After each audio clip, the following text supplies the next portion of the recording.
When did someone threaten your life because they thought you were faking your disability? I got diagnosed with type 1 diabetes when I was 12. It's not the kind of thing you ever get used to, but I've learned how to live with it. But for a while, I was really secretive about it because I didn't want anyone to know I was different. I only told people if I had to, like when I got my first job at a pretzel shop at the mall. My mom had nagged me for days about how I had to tell my manager I was diabetic in case there was an emergency, and to make sure I got accommodations I needed. So, I told her I might need an extra break once in a while to check my blood sugar or eat something quickly if I felt off.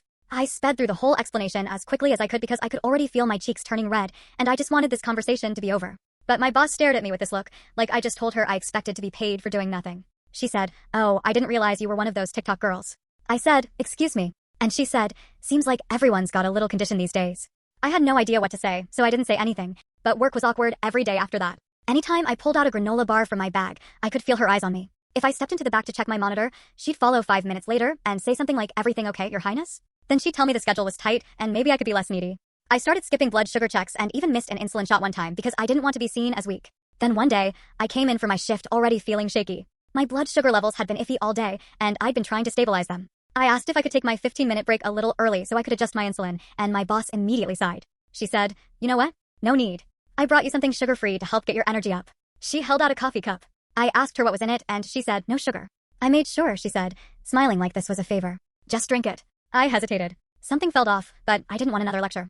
I was already lightheaded, tired, and sick of being treated like a liar, even though what I actually needed was medicine, not coffee. As long as it was sugar-free, it wasn't going to hurt me. So, I took a few sips. It tasted really sweet, but artificial sweetener will do that, so I didn't think much of it. Until half an hour later, when something was very obviously wrong. My vision was going blurry, and my heart was racing so fast I could hear it pounding in my ear.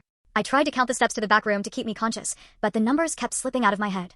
I dropped my bag on the floor, ripped it open, and barely got to prick my finger to see my blood sugar before everything spun sideways. But I saw that the display said HI, meaning my blood sugar was so high that my monitor couldn't even calculate it anymore. The next thing I remember, I was on the floor and I could hear people yelling, and my boss's voice was above it all, going, "She's just faking. She found out I put sugar in her drink, so she's putting on a show."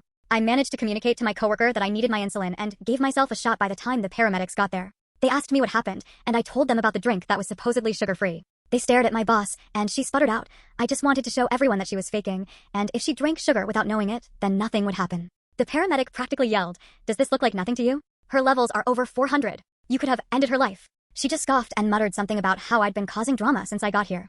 Like the inconvenience of a few extra breaks justified her poisoning me. I spent the night in the hospital. My parents filed a report the next morning.